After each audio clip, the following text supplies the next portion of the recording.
Infection control society Pakistan کے زیر اہتمام ہیلتھ اویئرنیس کا پروگرام جاری ہے، جس کے تحت مختلف طبی مسائل پر موضوعات، تحقیقات، تجزیات آپ کی خدمت میں پیش کیے جا چکے ہیں۔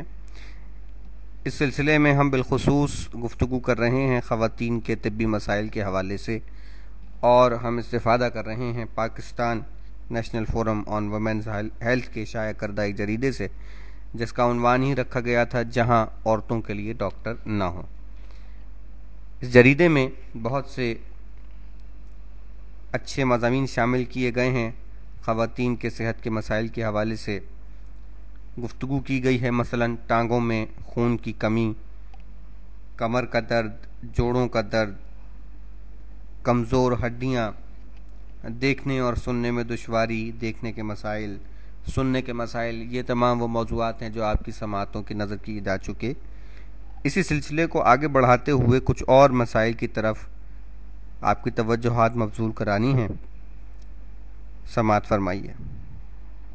بے چینی اور افسردگی۔ بوڑھی عورتیں کبھی کبھی بے چینی اور افسردگی محسوس کرتی ہیں، کیونکہ خاندان اور بستی میں ان کا کردار اور مقام تبدیل ہو چکا ہوتا ہے۔ وہ خود کو اکیلا محسوس کرتی ہیں، یا مستقبل کے بارے میں فکر مند ہوتی ہیں، یا پھر اس لیے کہ ان کے ساتھ صحت کے مسائل ہوتے ہیں جو ان کے لیے تکلیف اور بے آرامی کا سبب بنتے ہیں۔ بے چینی اور افسردگی پر مزید معلومات انشاءاللہ آنے والے کسی لیکچر میں ہم آپ کو فراہم کریں گے۔ ذہنی الجھاؤ بھی ایک بہت بڑا مسئلہ ہے۔ کچھ بوڑھے لوگوں کو چیزیں یاد رکھنے اور واضح طور پر سوچنے میں مشکل پیش آنے لگتی ہے۔ جب اس قسم کے مسائل شدید ہو جائیں تو یہ کیفیت ذہنی الجھاؤ یعنی ڈیمنیشیا کہلاتی ہے۔ اس کی علامات کیا ہیں؟ اس کی علامات یہ ہیں کہ توجہ مرکوز رکھنے میں مشکل، یا بات چیت کے درمیان ہی میں بات بھول جانا، ایک ہی بات کو بار بار دہرانا۔ اس مرض کا شکار فرد یاد نہیں رکھے گا کہ وہ یہی بات پہلے بھی کر چکا ہے۔ روزمرہ کے کاموں میں مشکل پیش آنا۔ ایسا فرد یہ جاننے میں دشواری محسوس کرے گا کہ لباس کس طرح پہننا ہے یا کھانا کس طرح تیار کرنا ہے۔ رویے میں تبدیلی، یعنی ایسا فرد چڑچڑے پن اور ناراضگی کا اظہار کر سکتا ہے، یا اچانک غیر متوقع قسم کے کام کر ڈالے گا۔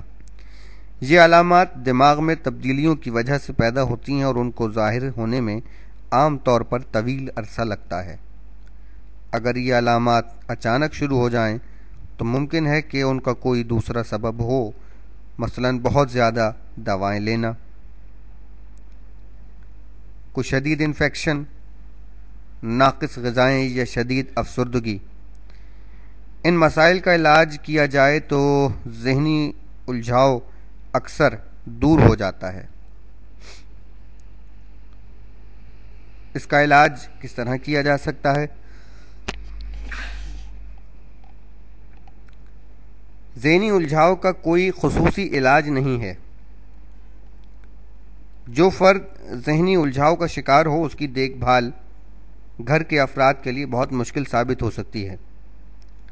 اگر دیکھ بھال کی ذمہ داریاں آپس میں بانٹ لی جائیں، اور جب بھی ممکن ہو خاندان کے باہر کے افراد کی مدد بھی حاصل کر لی جائے تو یہ مفید ہوگا۔ ذہنی الجھاؤ میں مبتلا فرد کی مدد کرنے کے لیے کوشش کریں کہ اس فرد کے اطراف کے علاقے کو جس قدر ہو سکے محفوظ بنا سکیں۔ روزمرہ کے کام میں باقاعدگی رکھیں تاکہ اس فرد کو معلوم ہو کہ اسے کیا کرنا ہے اور اس سے کیا توقع رکھی جا رہی ہے۔ اس عورت سے پرسکون اور آہستہ آواز میں بات کریں۔ جواب دینے کے لیے زیادہ وقت دیں۔ ایسے فرد سے باتیں کرتے ہوئے سوالات کو محدود رکھیں۔ اسے جواب دینے کے لیے بہت سی چیزوں میں سے انتخاب نہ کرنا پڑے۔ ایسے سوال کریں جن کے جواب ہاں یا نہیں میں دیے جا سکتے ہوں۔ یہ وہ تمام مسائل تھے کہ جن کی طرف آپ کی توجہات مبذول کرانا مقصود تھا۔ اب سوال یہ ہے کہ تبدیلی کیسے لائی جائے کہ ایک صحت مند زندگی گزاری جائے۔ دنیا میں بہت سی جگہوں پر یہ روایت ہے کہ خاندان ایک ساتھ مل کر رہتے ہیں اور نوجوان افراد اپنے بزرگوں کا خیال رکھتے ہیں، لیکن اب بہت سی عورتیں اور مرد اپنے خاندان کو مالی سہارا دینے کے لیے اور دولت کمانے کی غرض سے اپنی بستیوں سے دور جا کر کام کرتے ہیں، اور اکثر اس کے لیے انہیں سفر کرنا پڑتا ہے۔ اب اکثر یہ ہوتا ہے کہ بوڑھے افراد کو گھروں پر چھوڑ دیا جاتا ہے کہ وہ اپنا خیال خود ہی رکھا کریں۔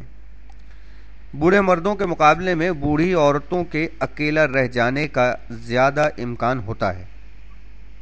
عام طور پر عورتیں مردوں سے زیادہ عمر پاتی ہیں اور اکثر وہ اپنی عمر سے زیادہ عمر والے مردوں سے شادی کرتی ہیں۔ بہت سے علاقوں میں جن عورتوں کے شوہر فوت ہو جاتے ہیں ان کو شادی شدہ عورتوں کے مقابلے میں کم اہمیت دی جانے لگتی ہے۔ جب کوئی بوڑھی عورت ایسے معاشرے میں زندگی بسر کرتی ہے جہاں بزرگوں کو کوئی قدر نہیں دی جاتی، تو ممکن ہے کہ وہ اور اس کے ساتھ ساتھ اس کے خاندان والے یہ محسوس کرنے لگیں کہ اس عورت کی بیماریاں قابل علاج نہیں ہیں یا اس کے علاج کی سہولتیں پائی ہی نہیں جاتیں۔ جب کوئی بوڑھی عورت بے حد غریب بھی ہوتی ہے تو اس کے مسائل اور بگڑ جاتے ہیں۔ ممکن ہے اس کے پاس علاج اور دواؤں کے لیے، صحت بخش غذائیں خریدنے کے لیے یا رہنے کے لیے صاف ستھری جگہ حاصل کرنے کے لیے رقم نہیں ہو۔ اس سلسلے میں کیا کیا جا سکتا ہے؟ آمدنی والے کچھ منصوبے بنائے جائیں۔ یہ تبدیلی کی ایک بنیاد ہو سکتی ہے۔ بوڑھی عورتیں اپنی حالت اس طریقے سے بہتر بنا سکتی ہیں کہ وہ اپنے آپ کو بلکہ اپنے خاندان والوں کو بھی سہارا دینے کے لیے آمدنی کے راستے تلاش کریں۔ مثلا جانور پال لیں۔ کون سے جانور؟ مثلا مرغیاں، بکریاں یا گائیں، اور پھر ان کے انڈے، دودھ، پنیر یا گوشت کو فروخت کریں۔ روٹی یا دوسری غذائیں تیار کر کے فروخت کریں۔ روایتی دستکاری کے نمونے بنا کر یا کپڑے سی کر فروخت کریں۔ اس سلسلے میں ایک بہت دلچسپ سا تجربہ آپ تمام سامعین کی سماعتوں کی نظر ہے۔ کسی جگہ کی ایک چھوٹی سی بستی میں 6 بیوہ عورتوں نے مل کر طے کیا کہ وہ آمدنی حاصل کرنے کے لیے مرغیاں پال کر فروخت کریں گی۔ ان میں سے کسی کو مرغیاں پالنے کا تجربہ نہ تھا، پھر بھی انہوں نے ایک گروپ سے بات کی جو لوگوں کی مدد کرتا تھا۔ ایک مقامی انجمن نے انہیں کچھ رقم قرض دی۔ پھر ان بیوہ عورتوں نے کام شروع کر دیا۔ رات میں وہ مرغیوں کے پنجرے کے پاس ہی سو جاتیں تاکہ جانوروں اور چوروں سے مرغیوں کی حفاظت ہو سکے۔ صبح سویرے وہ جاگ جاتیں اور پھر مرغیوں کو اپنے ٹوکروں میں ڈال کر یہ ٹوکرے سر پر رکھتیں اور مرغیاں بیچنے کے لیے گھر سے نکل جاتیں۔ دن بھر میں وہ میلوں کا سفر طے کرتیں اور بستی بستی جا کر مرغیاں فروخت کرتیں۔ بستی کے مردوں اور حتیٰ کہ کسی ادارے میں کام کرنے والے ایک ماہر نے بھی ان عورتوں سے کہا کہ ان کا یہ منصوبہ کامیاب نہیں رہے گا، لیکن عورتیں اپنے کام میں لگی نہیں۔ دن رات کی محنت سے بہت جلد انہوں نے وہ رقم بھی پوری کر لی جو انہوں نے ابتدا میں مرغیاں خریدنے پر لگائی تھی۔ پھر انہوں نے نئی مرغیاں خرید لیں۔ اس طرح ان میں سے ہر ایک کو $45 ماہانہ کی آمدنی ہونے لگی۔ یہ تو ٹھیک ہے کہ یہ اتنی بڑی رقم نہ تھی اور ان عورتوں میں سے ہر ایک ماضی میں اس سے زیادہ رقم کما چکی تھی، لیکن اب ان عورتوں کو بستی میں عزت اور احترام حاصل ہو گیا تھا کیونکہ ان کا کاروبار کامیاب ہو گیا تھا اور وہ محنت کر کے گزر بسر کر رہی تھیں۔